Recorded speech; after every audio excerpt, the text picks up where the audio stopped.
असते. स्क्रीनिंग म्हणजे काय, की आजार होण्याच्या अगोदर आपण तपासणी करून डिटेक्ट करू शकतो आणि होणारा आजार किंवा संभाव्य आजारामुळे असणारे धोके टाळता येऊ शकतात. त्याला म्हणतात स्क्रीनिंग. नमस्कार, मी डॉक्टर किशोर कवडे, पिडियाट्रिशियन म्हणून मी स्टार किड्स हॉस्पिटल येथे कार्यरत आहे. आज आपण थायरॉइड बद्दल बोलूया, म्हणजे निओनेटल हायपोथायरॉइडिझम. हा आजार असा आहे की आपण स्क्रीनिंग म्हणजे एक तपासणी असते. स्क्रीनिंग म्हणजे काय, की आजार होण्याच्या अगोदर आपण तपासणी करून डिटेक्ट करू शकतो आणि होणारा आजार किंवा संभाव्य आजारामुळे असणारे धोके टाळता येऊ शकतात. त्याला म्हणतात स्क्रीनिंग. तर निओनेटल थायरॉइड स्क्रीनिंग हा प्रकार इंडियामध्ये अजूनही तेवढ्या प्रमाणात नाहीये. अमेरिकेमध्ये इच अँड एव्हरी बेबीचं बर्थ झाल्यानंतर सर्व बाळांचं थायरॉइड स्क्रीनिंग केलं जातं.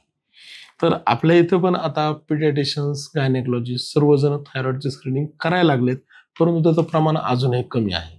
आणि स्क्रीनिंग या कारणाने केली पाहिजे की ज्यावेळेस बाळ मान पकडत नाही किंवा बाळ दूध व्यवस्थित पित नाही किंवा बाळाची ग्रोथ डिलेड आहे हे समजतं, त्यावेळेला पिडियाट्रिशियन किंवा कोणीतरी डॉक्टर मग ॲडवाईस करतात की चला या बाळाचं थायरॉइड चेक करू. पण तोपर्यंत बाळाची जी मेंदूची वाढ मागे राहिली, की समजा डिटेक्ट जरी झालं तर त्यानंतर थायरॉइडची टॅबलेट चालू होते, पण त्यानंतरही जो लॉस झालेला आहे तो भरून नाही निघत.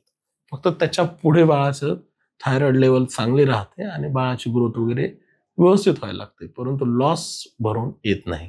त्यामुळे प्रत्येक बेबीचं स्क्रीनिंग केलं पाहिजे.